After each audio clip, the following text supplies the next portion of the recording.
कपड़े के जरिए बदन रोका जा रहा है, धागे के जरिए तेरे पैर रोके जा रहे हैं, फिर अकड़ता किस बात पर है, बिगड़ता किस बात पर है, घमंड किस चीज का है? क्या मौत नहीं आनी है? क्या तुझे इस तख्ते पे नहीं लेटना है? फिर बदन पे सफेद कपड़ा पहना दिया गया जिसे दुनिया कफन कहती है। आज जमाने के अंदर चला करते हो तो कहा करते हो वो मेरे सामने नहीं आ सकता, वो उसकी हैसियत नहीं मेरे सामने खड़ा हो जाए। सोच तो सही, जिसकी तू कल बातें किया करता था कि इसकी हैसियत सामने आने की नहीं है, आज वही तेरे जनाजे को कांधा दे रहा है, आज वो तुझे उठा करके लेकर के जा रहा है। आज तेरे वजूद में इतनी ताकत नहीं है कि अपने आखिरी घर की तरफ खुद से जा सके। अल्लाह अकबर, तू जमाने में अकड़ता रहा, मौत ने तुझे सीने से क्या लगाया, चार कांधों पे लेकर के तुझे गए हैं और मिट्टी के ढेरों के नीचे तुझे दफनाया गया है। तो वही अकरबा, वही भाई, वही दोस्त, वही अहबाब जो कहते थे कदम कदम पे साथ निभाएंगे, तेरा साथ ना छोड़ेंगे, आज कहते हैं ये सुराख रह गया है, इसे भी बंद कर दो, आखिरी तख्ता भी लगा दो। जो कहते थे तेरे बगैर जिंदगी नहीं गुजरेगी, आज कहते हैं सही से बंद कर देना, कोई सुराख बाकी न रह जाए। शाकिब जरा गौर तो करो, कल जो साथ जीने मरने की कस्में खाते थे, आज तेरे ऊपर मिट्टी डाल करके जा रहे हैं, कोई एक लम्हा तेरे पास ठहरने के लिए तैयार नहीं है। जब तुझे कब्र के अंदर डाला है, मनो मिट्टी तेरे बदन पे डाल दी गई है, कोई सुराख न छोड़ा गया। साहिब कब्र का अंधेरा है, फिर उजाला कहां से लाओगे? आज कई कई लाइटों का इंतजाम है, तब भी कहते घर में अच्छा नहीं लगता है, घर में जब तक दूसरे ना हो दिल नहीं लगता है। साकिब उजाले में तन्हा दिल नहीं लगता, तो फिर कब्र तो अंधेरा है, वो तो कीड़े मकोड़ों का घर है, कोई साथ बटाने वाला भी नहीं है, कोई हिम्मत बनाने वाला भी नहीं है। साकिब अब मेरी बात को गौर से सुन लो, जब ये दुनिया वाले मनो मिट्टी डाल के चले जाएंगे, कोई सीने से लगाने वाला ना होगा। खुदा की कसम, ऐसी तन्हाई में तेरे डर को दूर करने के लिए, तेरी मुसीबतों को मिटाने के लिए अगर सबसे पहले कोई तेरी कब्र में आएगा तो वो कोई और नहीं होगा बल्कि हसनैन का नाना होगा, फातिमा का बाबा होगा, मुस्तफा जाने रहमत होंगे। इधर चेहरे से कफन हटेगा, उधर मुस्तफा रुख से चिलमन हटाएंगे और फरिश्ते भी कहेंगे मुबारक हो, नसीबों वाला है, आज तेरी कब्र में नबियों का इमाम जलवागर हो गया। अल्लाह, नारे तकबीर, बुलंद आवाज से बोलिए नारे तकबीर, नारे रिसालत, नारे हैदरी, मसलके आला हजरत हजरत अल्लामा मुफ्ती हम्माद साहिब किबला। सुभान अल्लाह, बहुत अच्छे मुफ्ती साहब, वाह वाह। ये मेरे मुस्तफा का करम नहीं तो और क्या है। किसी ने कहा था आ गए कब्र में भी छुड़वाने, दर्द कितना है उम्मती के लिए। अल्लाह अकबर, वो तो अपने उम्मती को कब्र में भी तन्हा न छोड़ते। तो शागिद हम कितने बेवफा हैं कि हमारी बस्ती में मुस्तफा की बातें हो और हम बिस्तर पे लेटे रहे।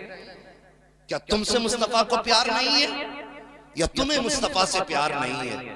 माना कि ये साले सवाब की महफिल हाजी नजीर हुसैन की थी, लेकिन बातें तो मदीने वाले मुस्तफा की हैं, बातें तो सारी सरकार की हैं। अगर तुझे मुस्तफा से प्यार था, आंखें बंद करके उठ जाया कर और कह दिया कर यार हवेली किसी की भी हो, बातें तो मदीने की होने वाली। ये इश्क का तकाजा है। आज मेरा ईमान कहता है नबी की हदीस के मुताबिक, आका करीम इरशाद फरमाते हैं जब तुम किसी मरने वाले को कब्र में दफना के आते हो ना, तो उसकी मिसाल मुस्तफा फरमाते हैं कल गरीकिल मुतगव्विस, ऐसे शख्स की तरह है जो समंदर में डूब रहा हो और गोते खा रहा हो। जिसे तुमने कब्र में उतारा उसकी मिसाल ऐसे है जैसे समंदर में डूबने वाला इंसान गोते खाता हो। बड़े बड़े लोग बैठे हुए हैं, सफेद बालों वाले तजर्बाकार लोग हैं, सब जानते हैं जब बंदर डूबता है तो हर तरफ हाथ मारता है जी। अगर एक घास का तिन का हाथ आ जाए तो उसके सहारे से किनारे लगना चाहता है। ऐसे ही होता है ना, किसी ने कहा था डूबते को तिनके का सहारा काफी होता है। ये बात समझ में आ रही ना मेरी? आका फरमाते तो कब्र में दफन होने वाले की मिसाल ऐसी है जैसे कि डूबने वाले की मिसाल, वो गोते खाता है, हाथ मारता है। फरमाया गया जब बंदे को दफनाया जाता है, अगर उसके अमाल अच्छे नहीं होते तो उसके पैरों में आग की बेड़ियां लगाई जाती हैं। आग की बेड़ियां उसके पैरों में, पूरी कब्र को आग का संदूक बना दिया जाता है।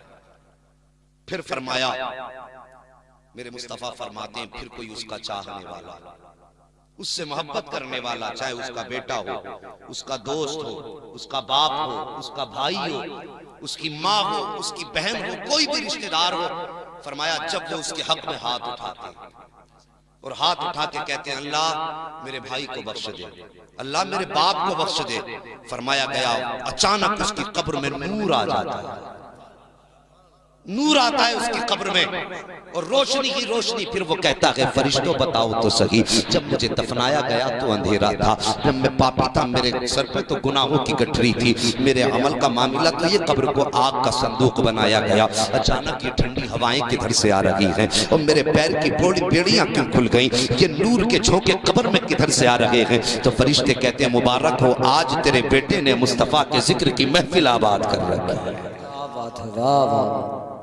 किस्मत वाले होते हैं वो बाप जिनको औलाद ऐसी मिलती है कि मरने के बाद उनके इशाले सवाब की महफिलें मुकर्रर करें।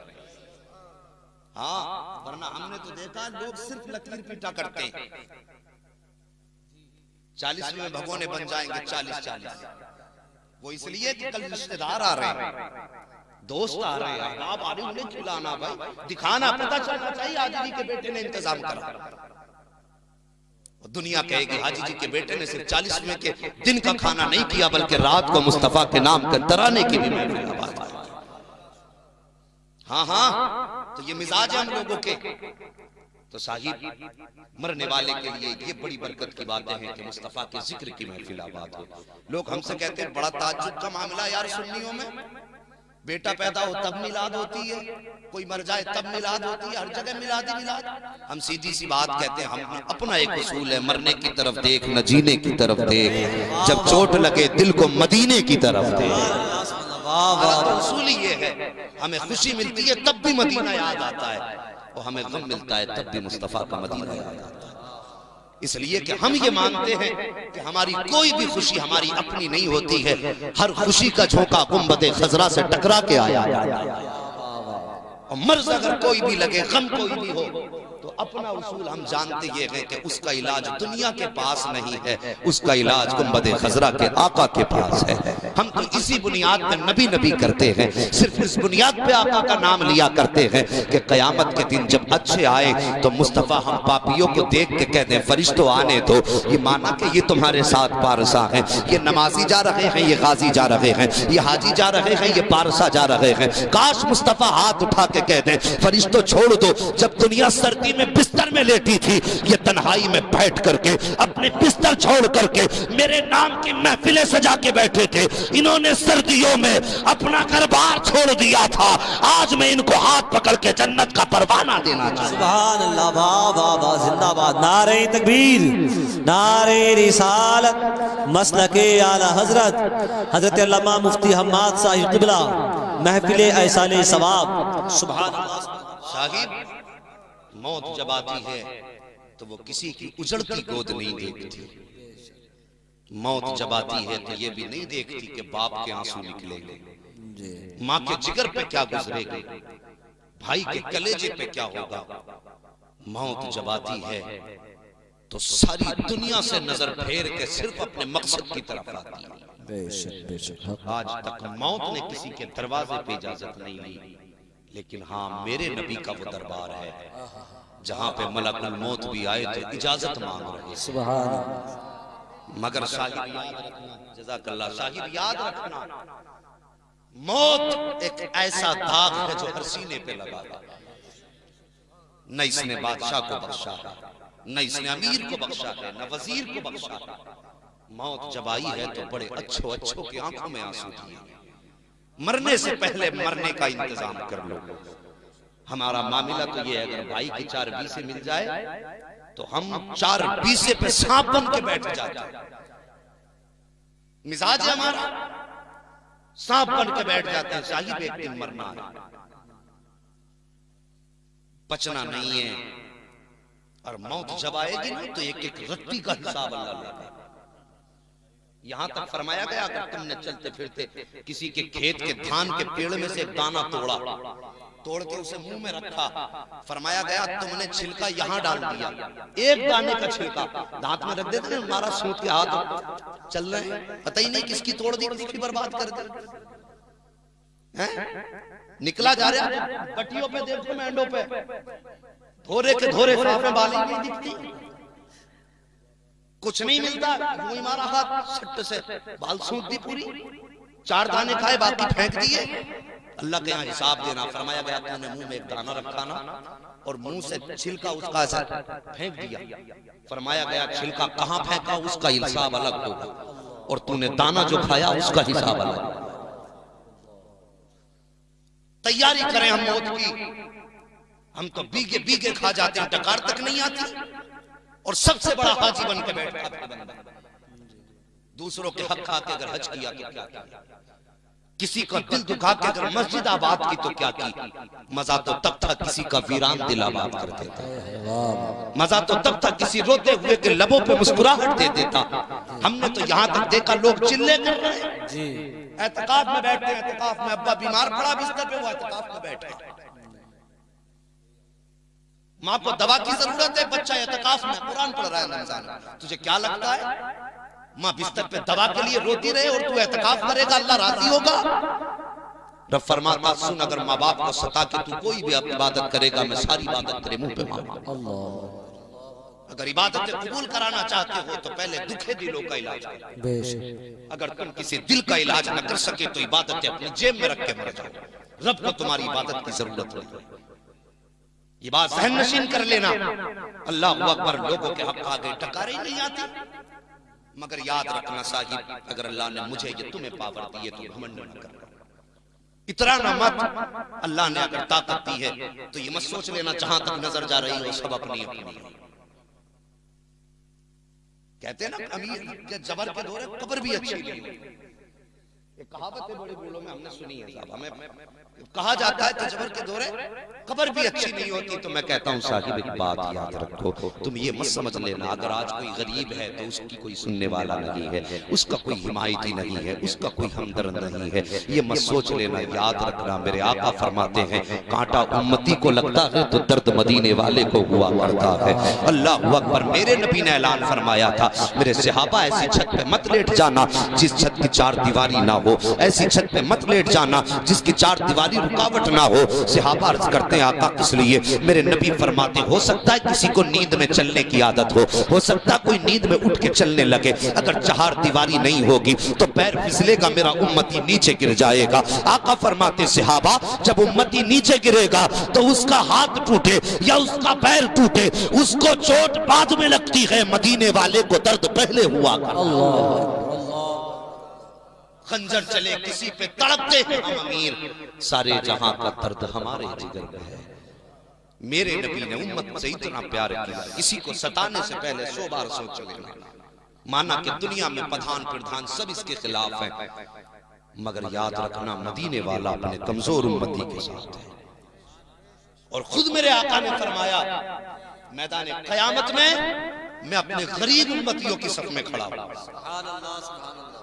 ये याद रखना मेरे नबी ने फरमाया कयामत में अपने गरीब उम्मतियों के साथ खड़ा होगा। साकिब फिर सोचो फिर खुदाई का फैसला किधर जाएगा। अल्लाह का महबूब फरमाता है कि मैं मजलूमों के साथ खड़ा होऊंगा। अब जालिम से हिसाब हो रहा है, जालिम अपने गवाह पेश करे, अपनी सफाई पेश करे, कितनी भी सफाई पेश कर ले मगर फैसला उधर होगा जिधर महबूब खुदा खड़ा होगा।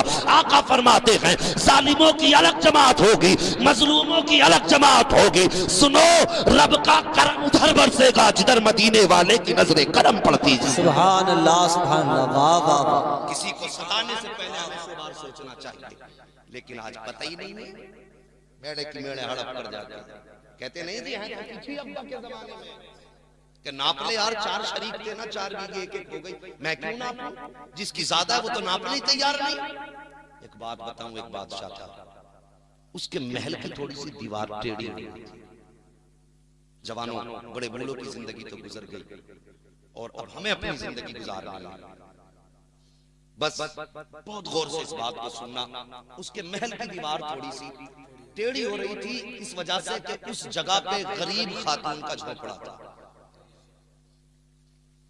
बादशाह कहने लगा अपना झोपड़ा हटा ले, कहीं और जमीन ले ले। खातून कहने लगी इस मकान से मेरे बुजुर्गों की यादें जुड़ी है, मैं ये हवेली नहीं छोड़ सकती।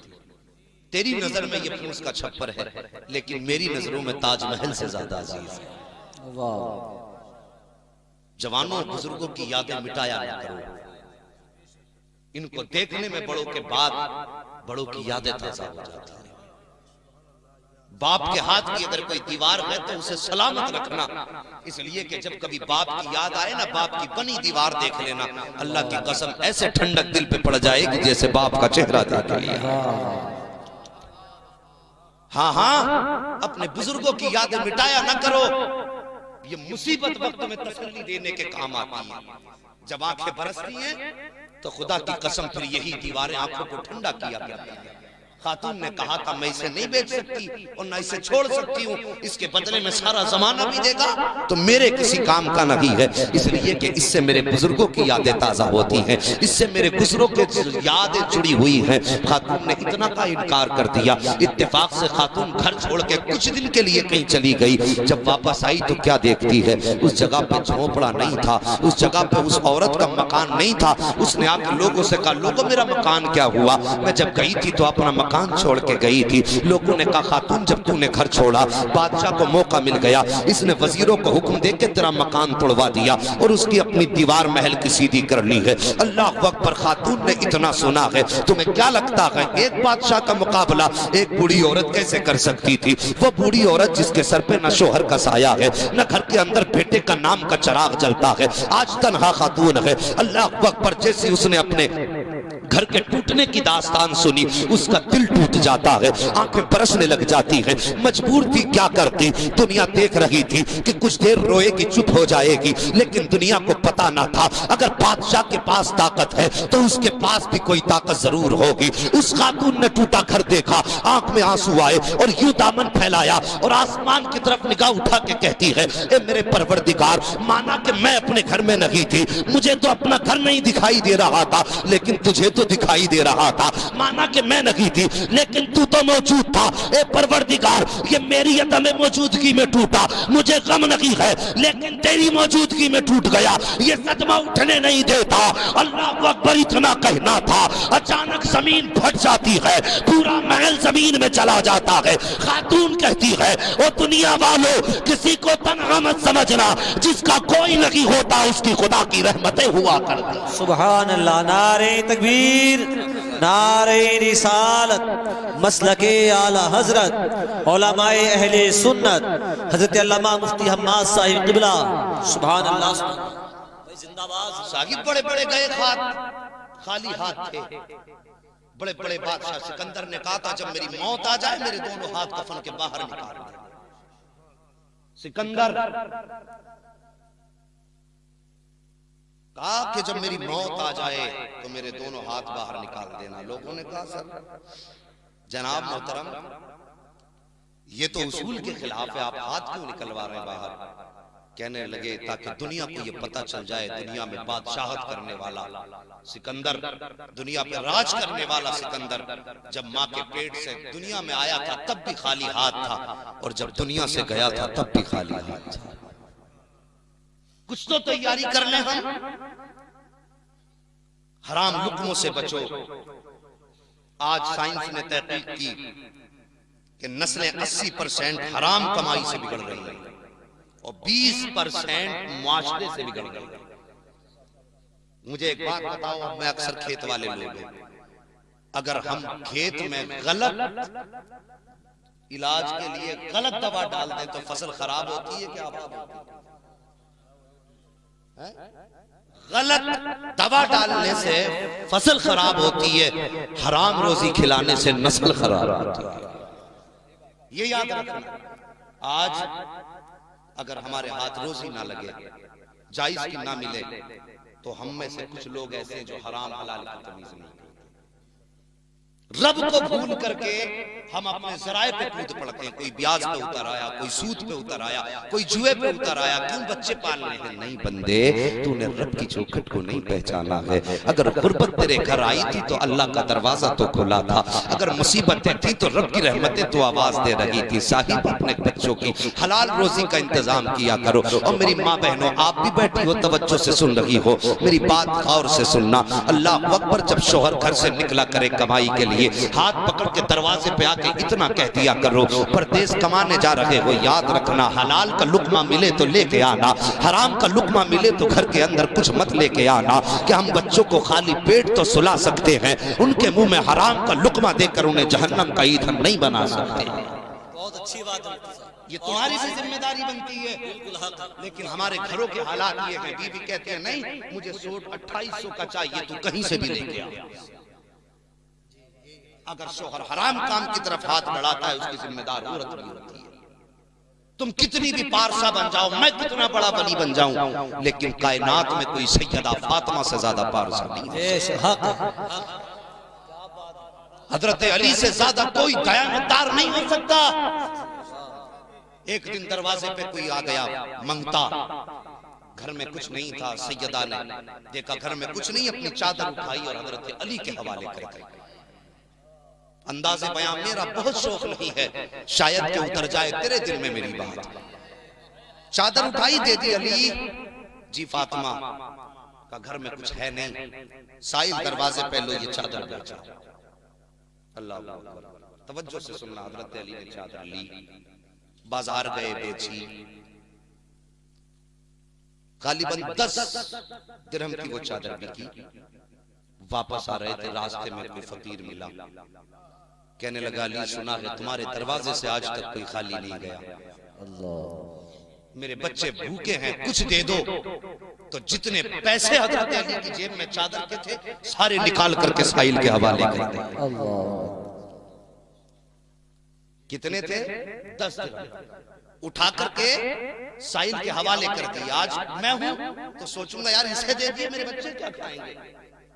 लेकिन वो थे जो जानते थे वो मैं तवक्कल अल्लाह फहुवा हस्बु, जो अल्लाह पे भरोसा करता अल्लाह उसके लिए काफी होता है। तवज्जो है, थके तो नहीं है अभी आप? अगर थके नहीं है तो एक बार मैं भी कह दूं, बोल दो सुभान अल्लाह। सुभान अल्लाह, अल्लाह सलामत रखे। जी मैं इनकी बराबरी तो नहीं कर सकता, ये नतीबे अहले सुन्नत हैं तो इनका काम ये है सोए हुए को जगाना। ठीक है, जरा मोहब्बत से कहते हैं या रसूल अल्लाह। हजरत अली ने वो चादर बेची, फकीर को सारा पैसा दिया, आगे बढ़े, तिजारत की ना अल्लाह से। अल्लाह अकबर फरमाता है 1-2 बदले में 10 दूंगा। सबक याद रखना, 1-2 बदले में 10 दूंगा। हजरत अली ने 10 दिरहम दिए, वापस पलटने लगे। रास्ते में देखा आपने, अल्लाह अकबर, एक शख्स हाथ में ऊंटनी की नकेल पकड़े हुए है। कहता अली से खरीदोगे? कहा कितने की? कहा 10 दिरहम की। कहा 10 दिरहम की? कहा हाँ। कहा आप फरमाते हैं मुझ पे पैसे नहीं है। वो उसने कहा लो उधार ले लो, जब ये बिक जाए तब मुझे पैसे दे देना। अल्लाह अकबर। हजरत अली ने वो ऊंटनी खरीदी, आगे बढ़े। थोड़ी आगे गए थे, खरीदार खड़ा था। उसने कहा ली ऊंटनी बेचते हो? कहा हाँ। कहा कितने की? कहा तुम बताओ कितने की लोगे? उसने कहा 120 दिरहम की। अल्लाह अकबर। 120 दिरहम में सौदा हुआ है या 110 दिरहम में सौदा हुआ? आपने वो ऊंटनी बेची और बेचने के बाद 10 दिरहम उसमें से लिए और खरीद बेचने वाले के हवाले कर दिए। अब कितने बचे हजरत अली पे? 100 दिरहम बचे। 110 की बिकी थी।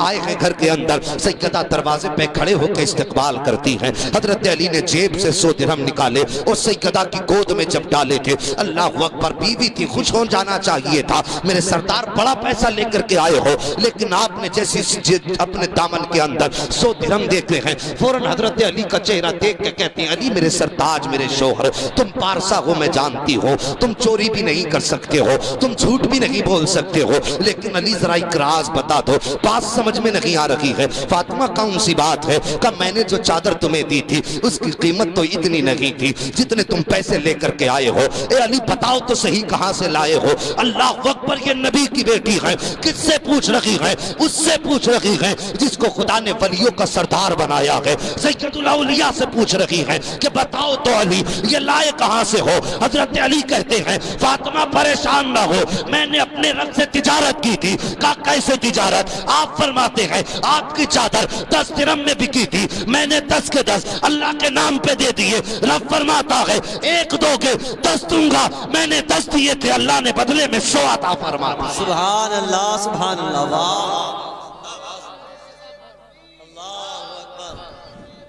अल्लाह अकबर, या रसूल अल्लाह, जिंदाबाद जिंदाबाद। साहिब मरने की तैयारियां कर लो, एक दिन ऐसा होगा हम कब्र में होंगे और ऐसी हमारे नाम की महफिल सजी होगी। कोई कहेगा बड़ा अच्छा था, कोई कहेगा बड़ा बुरा था। कम से कम ऐसे होके मरना, कोई ये ना कह सके अच्छा हुआ दुनिया छोड़ तो गया। ऐसे होके मत मर जाना कि तुम्हारे बाद कोई ये कहे कि सुकून मिला उसके मरने से, जान तो छूटी। अगर ऐसा हो गया तो फिर सोच लेना कब्र में भी खैर नहीं है, हश्र में भी खैर नहीं। आखिरत की तैयारियां करो जवानों, बुजुर्गों, माँ बहनों।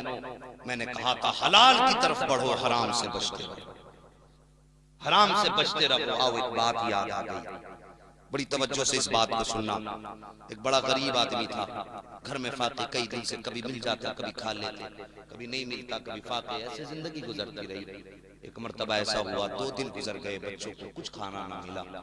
बीवी कहने लगी मेरे सरताज, मेरे शोहर, अब बच्चों की भूख देखी नहीं जाती, जाओ कोई हिला करो, कोई तलाश करो, कहीं से रोजी ढूंढ के लाओ। तवज्जो है भाई, थके तो नहीं बैठे, हाँ कि जाओ कुछ रोजी ढूंढ के लाओ।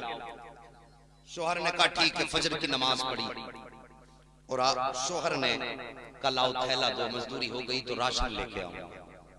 एक बात याद आ गई, जवानों एक बात कहनी कड़वी है, सभी से ताल्लुक रखती है, ये बातें करने के हैं, बस मोहब्बत से जरा सुन लो भाई, बोल दो जरा सुभान अल्लाह। मेरी बात तवज्जो से सुनना, बात सभी से ताल्लुक रखती है। मजदूर वो बूढ़ा कहने लगा कोई थैला दे दो, शाम को मजदूरी हो गई तो बच्चों के लिए राशन लाओ। आज हम जमींदार लोग गरीब लोगों से खेतों में मजदूरी कराते हैं और मजदूरी कराते फिर उसको 10-10 दिन तक पालते हैं कि आज हिसाब नहीं हुआ, आज दूध का पैसा नहीं मिला, जमीन का पैसा नहीं मिला, आज मील का पैसा नहीं मिला, आज बैंक बंद थी और तुमने 8 दिन टाल दिया। तुम्हें मालूम है ये भी तो हो सकता है जब वो सुबह घर से आया हो, बच्चों से कह के आया हो शाम को आऊंगा तो राशन लेके आऊंगा, तूने तो इतना कह के बिस्तर पे लेट गया, आज नहीं कल मिलेगा। लेकिन क्या तूने उस घर के अंदर झांक के देखा? क्या मालूम बच्चे दस्तरखान बिछाए बैठे हो, क्या मालूम बीवी ने अपने बर्तन समेट के रखे हैं, शोहर आएगा तो आटा लाएगा, और तूने तो जरा सी देर में ये कह के टाल दिया कि पैसा नहीं मिला। मेरे नबी फरमाते हैं कि मजदूर की मजदूरी उसका पसीना सूखने से पहले दे। सुभान अल्लाह। खुदारा रहम करो गरीबों पर, किसी से मजदूरी कराओ तो उसके हालात को भी जान लिया करो, वरना साहिब कोई मजबूरी ही होती है जो 60 साल की उम्र में बंदा मंडी में आके बिका करता है। कोई बाल सफेद होने के बाद अपनी खुशी से बोझ सर पे नहीं रखता, या तो बच्चों की भीख उसे घर में बैठने नहीं देती, या फिर बेटियों की जवानियां उसे चैन से घर में नहीं रहने देती। कोई तो मजबूरी है जिसने लाके आज चौराहे पे खड़ा कर दिया। खुदारा मेहरबानी किया करो, किसी का पैसा रोक के न बैठा करो। अगर तेरे दरवाजे पे मजदूरी करने आया है तो पसीना माथे पे देख, जेब में हाथ डाल और निकाल के ये सोच ले मेरे मुस्तफा ने कहा है कि मजदूर का पैसा मजदूरी के पसीना सूखने से पहले दे दो। खुदा की कसम जब तू जेब से पैसा मुस्तफा का फरमान समझ के निकालेगा तो इधर गरीब का कलेजा ठंडा हो जाएगा, उधर मुस्तफा जाने रहमत की तरफ से तेरे लिए रहमतें उतरना। हमने तो सागिर जन्नत को समझा ही नहीं। अभी कोई कहते फला बाजार को चला जा, नंगे पैर जाना, चादर चढ़ाने, जन्नत तेरी हो जाएगी। 38 किलोमीटर चला जाएगा पैदल, मर जाएगा। जन्नत मेरे नबी ने तो घर के दरवाजों में रखी, इसके लिए कोई 38 या 40 किलोमीटर जाने की जरूरत नहीं है। गरीबों का दिल खुश कर दो, खुदा की कसम खुदा की रहमतें मुस्कुराने लगेंगे।